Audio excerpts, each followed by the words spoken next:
welcome to my channel. My name is Jenny. I'm here today to give you my September 2021 reading wrap-up. All right, I had a good reading month in September, but I wouldn't say that I read anything that blew me away. So it was a bit of a mixed bag in some instances.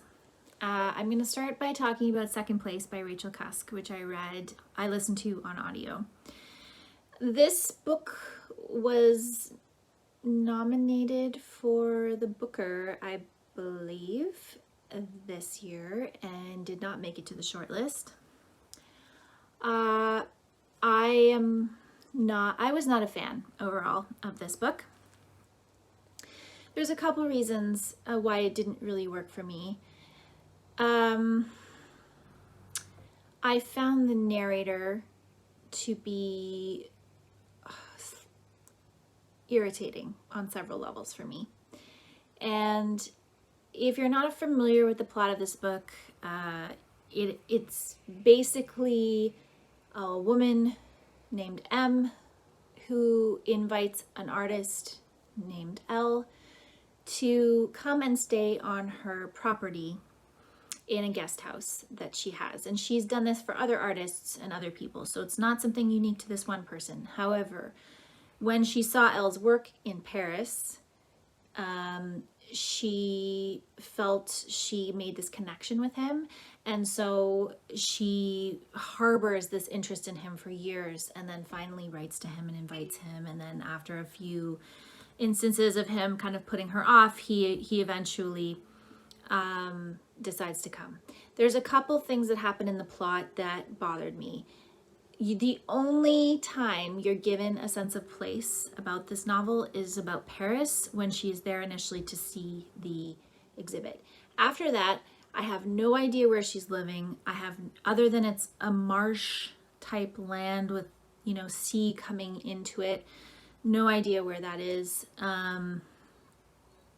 And that's something that bothers me in general. That's kind of a pet peeve of mine in novels. I want to know, if you're going to give us any place at all, a place name, then you should be giving us all the place names. And if you don't, why not? So, she didn't have to name Paris. I think if she wouldn't have named Paris as a sense of place, then I wouldn't have cared where the other place was, because I was just supposed to kind of, not care about where the place was, just like get involved in her description of the place. But once you've named a place, then you want to know where the other place is in relation to that place. So that was very frustrating for me. That's just a pet peeve I have about books. I need a sense of place. The next thing is that this novel was trying to do something in terms of commentary about men and women. And this isn't something that I picked up reading it myself, but something that I picked up afterwards listening to someone else's review. And I didn't feel like it was that successful. M's explorations of her femininity are, they're fine, but they just didn't have any substance to them. The characters never were fully realized for me. They were very, Elle's character is very antagonistic, very difficult, and very obviously misogynist and sexist. And that really, for me,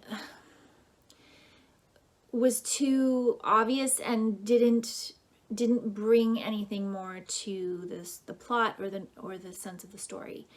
There's also a lot of waxing poetic kind of philosophical ideas brought into Rachel Cusk's her work, the way she structures her novels. Apparently her first trilogy is even more abstract than this one was, and so that leads me to believe that her fiction is just not for me. This is not, I don't enjoy listening to characters go off on philosophical rants that don't really relate to the plot in a way to convey ideas. There were a few times where her observations on motherhood were interesting.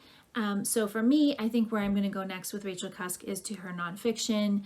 I'm going to check it out and see if I like it.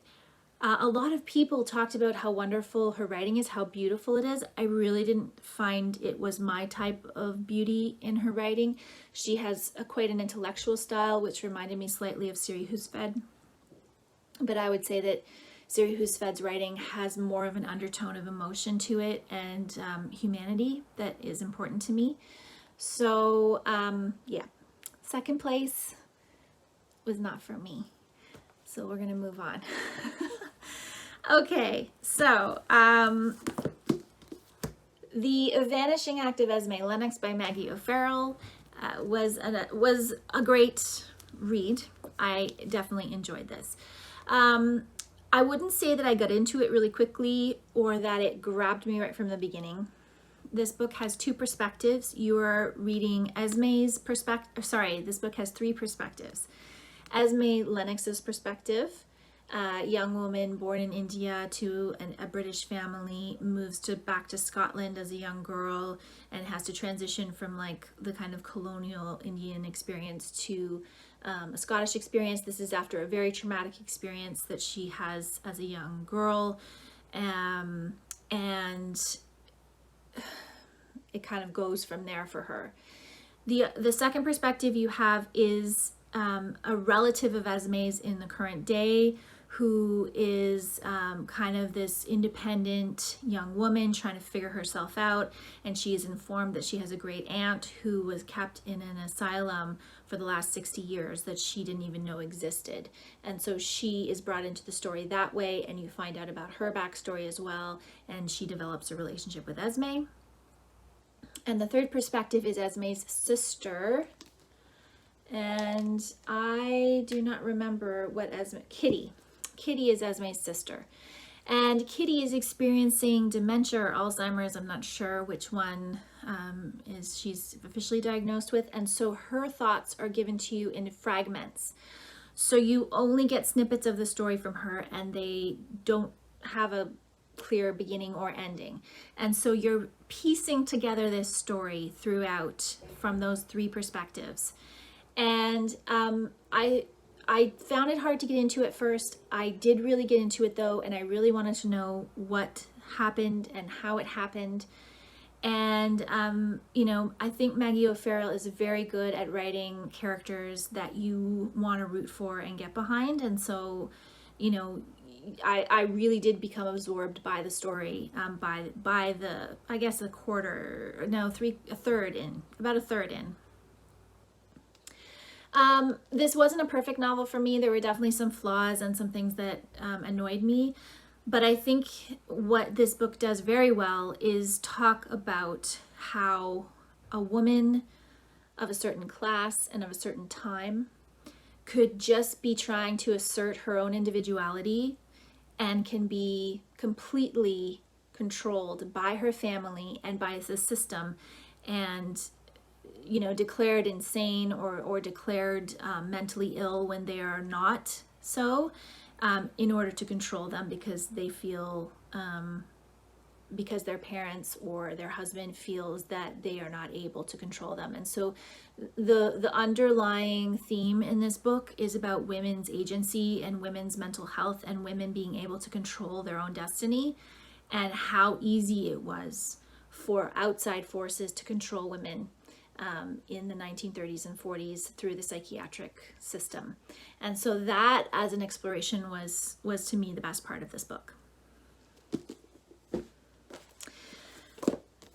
For my Canada Reads, continuing to read about Canada Reads, or Canada Reads books, I read the winner from 2020, We Have Always Been Here by Samra Habib. This is a queer Muslim memoir. This was very, compelling to read. I really did find Samra's story to be very eye-opening. It was interesting to learn about her life, to learn about the circumstances around how she came to Canada, how her family adapted to that, how she adapted to that, how she struggled within the culture of Islam to, like arranged marriages and things like that, and how she tried to integrate into Canadian society dealing with racism and sexism and different things like that. The most interesting part of the book to me was her talking about her journey with Islam and how she initially, when she rejected her arranged marriage and rejected her family's control over her and tried to assert herself and go out into the world, she also moved away from Islam because she just couldn't reconcile all those things. And then eventually there is a coming to terms with that in her own way. And so I found that to be the most interesting part of the memoir. And I feel like if it could, for me, that could have been a larger part. For me, she could have focused more on that aspect of her life rather than the other parts, and especially finding community as a queer Muslim. I think that part was really strong and interesting. And yeah, so overall, I think it was well done. I just didn't have a strong emotional connection to it. But, you know, her story is very important. And I think it is important to gain perspectives from all sorts of different types of people. And so this is a really important perspective that I think is still underrepresented today. And so please check it out if you're interested in learning about being a queer Muslim and also finding community within the Islam as a queer person and coming to terms with that when you're living in a new country. I did a buddy read with Madelyn of The Housekeeper and the Professor by Yoko Ogawa. So this is another little booktube darling. I seem to be reading a few booktube darlings in the last little while, and I understand why people enjoyed it so much. It is a super charming novel, and I really enjoyed the way it was written with a lot of, you know, simplicity, like kind of a sparse writing, but with a lot of emotion and charm, and that part was very compelling to me. I knew it was about math. I went in knowing it was about math. Math is not something that I love or enjoy, to be honest with you. I find math to be not a necessary evil, but just something that you have to do. And so I use it when I need it, but I don't seek out math as this amazing thing. So I think math was used in this book in a lot of different ways, as a metaphor for a lot of the experiences that were happening, as a way of looking at the world, as a language through which to communicate. So I found that all very interesting. But in terms of the math itself and like talking about, you know, prime numbers and those types of things, that wasn't that interesting for me. And the other thing that this book has a lot of is baseball. So also not a huge fan of baseball, to be honest. So unfortunately for me, the math and baseball combo were not very helpful in propelling me through the novel. I thought that the relationship between the professor and the housekeeper and the son was the best part and kept me going and was fascinating and was intriguing, and I was very engaged in that part. And the backstory of the housekeeper and the backstory of the professor and the feelings and emotions of the son, those things all were very interesting to me. But the math and the baseball could not have brought this book up any higher than 3 stars, just because I just don't care that much about either of those things. So if you like math and baseball, then this could be a 5-star read for you. If you like well-developed and interesting, compelling characters, then this is a nice little 3-star read, in my opinion. And the last book I wanted to share with you is The Good Lands, Canada Through the Eyes of Artists. And this is has several different essays in it. This is an art book. The foreword is by Senator Murray Sinclair. And this is a really great book that has some really important, I think, essays about art and reconciliation and what it means to be a settler on in Canada, and also just some absolutely, you know, some classic kind of art, and then some more modern and contemporary art. So I would really recommend this if you are looking for an art book that kind of explores landscape and place in relation to settler and indigenous relationships. It was a good one.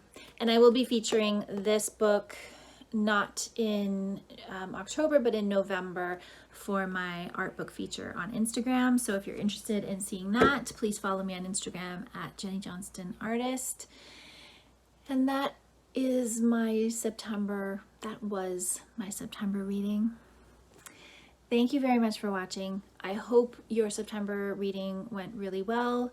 Please let me know if there was anything that you read that you would recommend, and I will be back again soon with another video.